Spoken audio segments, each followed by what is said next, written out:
Thank you, Dr. Ida. So next, I would like to invite Dr. Ida, Dr. Syahida Hikmat to present the case. Please give her applause.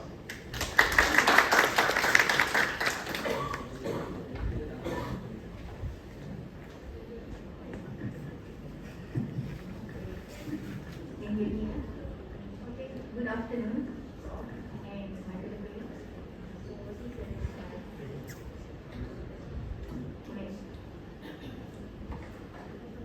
So I will talk about the case that are pertinent to my presentation today, which is dealing with long Angeline.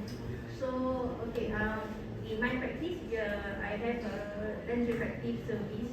So those patients referred to me because they either are eligible for toric and they agree for it, or they requested presbyopia correcting IRL such as EDOC or multifocal IRL. So in this case, this is a 61-year-old Chinese female lawyer with no medical illness. She's a high myopic patient and she has been wearing glasses since the age of 10 years old and query whether she has exprosopia. So, and then she had a first eye surgery, which is the left eye in our setting in 2014 and a different surgeon. So, and then for the second eye, after almost 9 years, she requested for multifocal IOL because she know after she removed the cataract on her left eye, she need to wear reading glasses. So in our setting, we have to like sell our cases why this patient needs a premium IOL, because if not, it won't be diluluskan oleh komisi. So we can't do premium IOL. So the vetting, so we have to do we have to see what is the patient requirement. For this patient, for distance, she seldomly driving, and then for intermediate vision, she seldom does a computer work, but she require a lot of near work because she's a lawyer, so she needs to review a lot of documents, and then sometimes she just do some sewing stuff. So okay, back then in 2014. The unaided vision for the right eye was, aided, 612, and then left eye 660. And then the refraction, the subjective refraction term by our opto was -11 and -18. And the left eye was 12 reflect, and her current glass prescription was -9.75 at that time, and -9.75 on the right eye. So our treatment plan that time was implanting a monofocal lens. I think that time we don't have toric IOL surface. So the aim, as usual, the aim is a bit mild. Yeah? So the target refraction was -1 that time. So the biometry, the Exelens, we have IOL Master 500 that time. So Exelens was 28.25 for the right eye, left eye 20.65. So there's a discrepancy on that. So our optom repeat the Exelens measurement with emotion. They are very rigid on this. So we noted that it is consistent. The right is a bit less than the right is the left is longer than the right eye. Consistent with the finding on the IOL master. So angle keratometry, if you can see from the right eye and the left eye, the aspect is about 1 on the left. So fast forward then, post-op refraction on the first eye, the unaided vision was 6.9, and the right eye 6.24. So the refraction for left eye, remember we aim -1. So now she got plano, and then since we didn't correct her estimate, left with -1.5 estimate reserve, and got she have a very good near vision with addition of 2.5. So patient is happy, and we planned for second eye that time. So but then she didn't turn up because she's happy with her vision. So now only she turned up after 9 years and then requesting multifocal IOL. So for the second eye, this patient was referred to me. So of course we will repeat the biometry.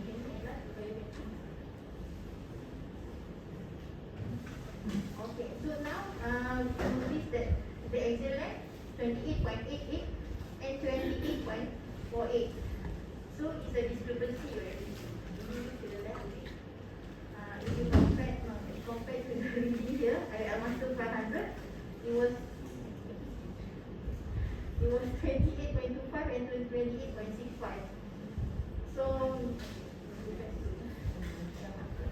So okay, so for the second eye, the astigmatism was not that significant. Go to the K reading. So, and the K reading was consistent, still 0.5 for Toki, for the Topo about 0.78. And then the OCT macula, basically the finest view was quite hazy that time. But I managed to get the OCT macula also, still roughly normal, because I'm afraid that she has closure side before doing the surgery. Okay, so this is her topo on the right eye. So show the rings equidistant and then quite complete except for the superior one. So if you can see from K1 and K2, it has a rather flat cornea. Astigmatism was not that much. Yeah. Okay, so this is the OCT macula. If you can see, it's quite curvy, but there is no separation of the retina, and then there is no other pathology noted. If you compare to the left eye, the right eye is quite curvy. So I consider that mild staphylomas, but grossly, looking clinically, we didn't detect any gross macular pathology. So proceed with the calculation for the right eye. So since this patient is requesting for multifocal IOL, because she wants to be independent of glasses, so I offered her monovision. Because I said in this institution, I mean like me myself, I don't want to do mix and match because I don't want to have headache after that. So I offered her, if you want to do multifocal, you can always go to private center because they always do. But I will offer you monovision, and she agreed because she said all these 9 years I've been doing monovision and I'm quite happy. And then I warned her again, your biometry we aim -1, we aim you myope, but now you got plano. But then you might get a different result. Like either the same as we expected on the first eye, or I actually managed to get emmetropia. If you want any emmetropia, so she said okay, I agree for monovision. So that's why I target -1.5 for her second eye, and then lastly for me I don't have to put toric for her. So because this patient I just did about I think 1 month ago, and she hasn't come for her post-op refraction yet. So I just have a post-op visit for 1 week. So for 1 week, I'm quite happy that she gets unaided vision of 680 in first 7.5 because I aim -1.5 yet. So you got 6.6, then I know I screw up already. Okay. So I did auto-ref because we don't do refraction for post-op 1 week. So the auto-ref also showed that it's -1.25, 1.25 and then 0.25 for the astig correction. And the auto-K was, it showed that a bit of increase of astigmatism. I think because that time the wound is still swollen because I hydrate too much. Okay, so for the plan for her, we will do the refraction for her in 6 weeks time, and then I would like to perform the focus curve also because I want to see the range of vision. And then do stereo acuity test, yeah, for her, and then the nuclear vision test. And then for the fundus, because last time she had a quite significant cataract, especially the cortical, so I couldn't see the peripheral retina, so I just refer her for Renegade laser in Selayang. So the discussion for this patient, the issues are, for the first eye, she has high myopia, -11 and -18. And the issues are discrepancy of the axial length, which is tally, mentioned, like tally with the findings on IOL Master 500. But then when I did second eye biometry, so the machine is different already from IOL Master 500 to 700. So, and of course, the axial length 28.88, 28.25. So there's improvement on that, and then 28.65, but it's become shorter. So usually become longer, right? So the OCT also no gross capilloma, and then okay, usually I just do okay. So the question is, does the axial length really change for this patient? And then when I look back, so I need to repeat this IOL Master measurement with immersion.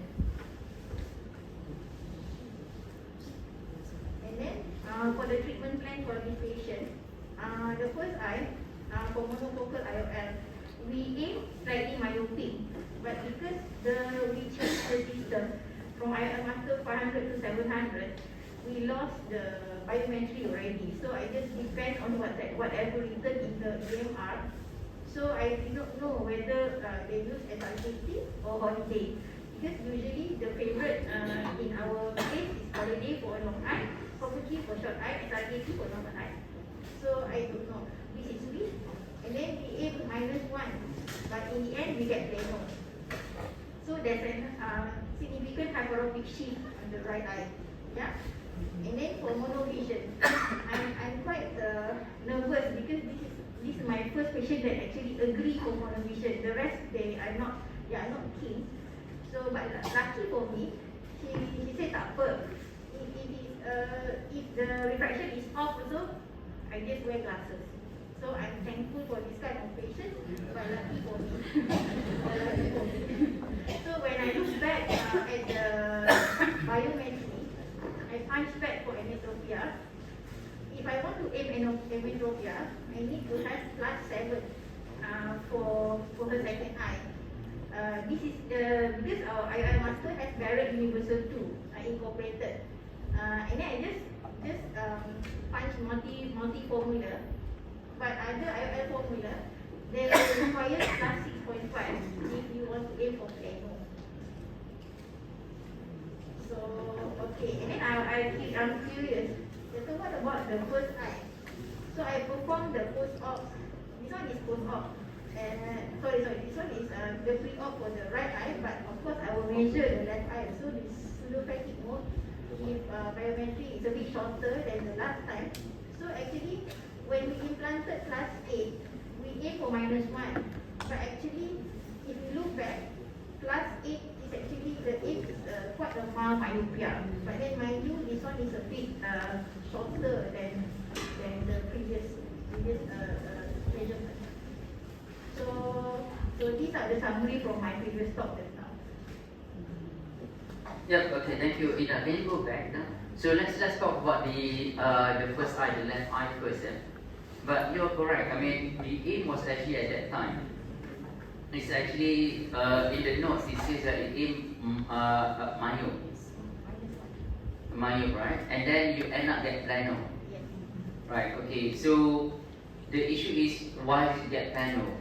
I think personally, I think because of the IL formula. Because that's what happened usually. You know, that's what happened. Usually, you have a bit of that shift in terms of the plus, but then you have you aim minus, and then you end up to plano.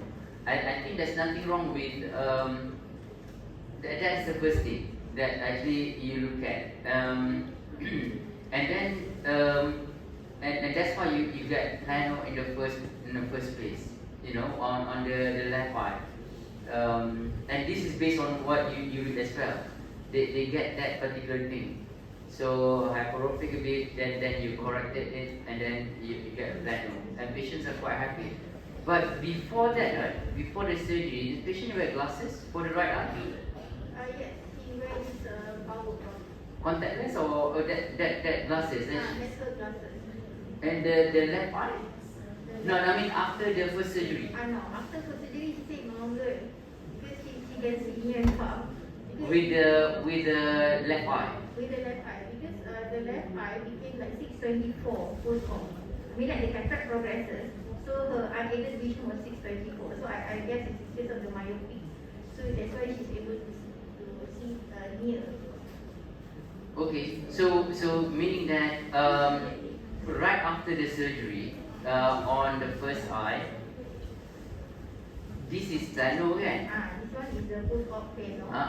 And this is without glasses? Without glasses. Okay, but we don't know the near vision?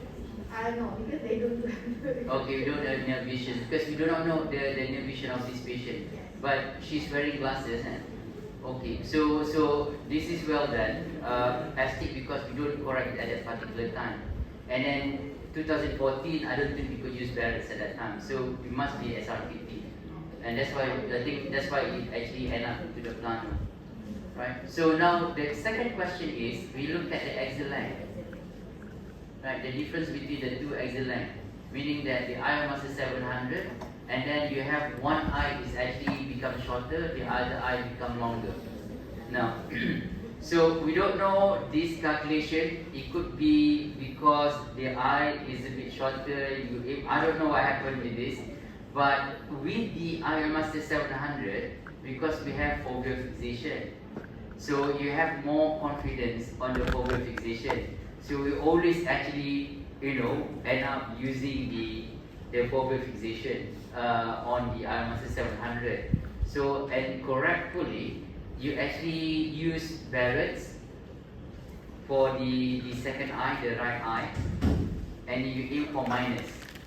I aim minus 1.5 because she wants To meet monovision, and then you end up together. So you can see that how predictable that is, meaning that when people ask me as well, I say just stand with the Iron Master 700 in terms of axle length.